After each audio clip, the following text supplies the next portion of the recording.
आतंक के अंधेरे के बाद सिडनी में मंगलवार को उम्मीदों की नई सुबह निकली तो लिंट चॉकलेट कैफे में मारे गए बंधकों को श्रद्धांजलि देने जन सैलाब उमड़ पड़ा। पीएम से लेकर आम आदमी तक ने मारे गए लोगों को फूल चढ़ाए तो सिडनी के सेंट मैरी कैथेड्रल चर्च में प्रार्थना सभा भी हुई।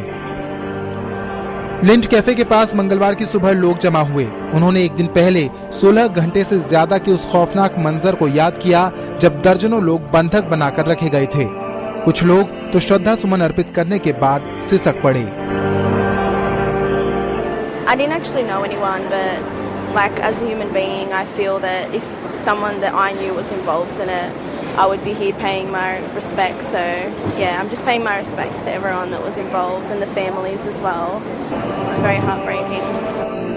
श्रद्धांजलि अर्पित करने वालों में ऑस्ट्रेलिया में रह रहे मुसलमानों की संख्या खासी थी। मुस्लिम समाज के लोगों ने मारे गए लोगों के लिए दुआएं की।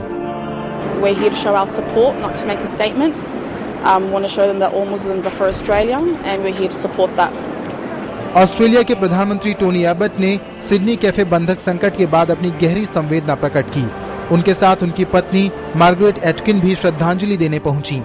एबट ने इस बात पर चिंता जताई कि देश के कुछ लोग राजनीति से प्रेरित हिंसा में शामिल होने को तैयार हैं।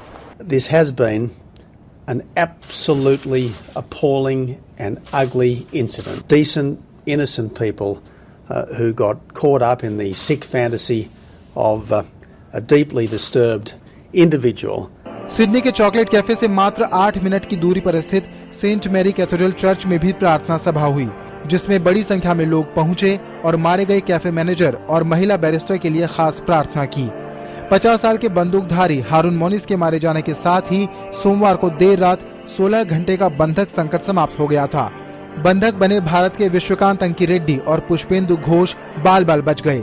विश्वकांत अंकी रेड्डी की रिहाई के बाद उनके घर गुंटूर में जश्न का माहौल था।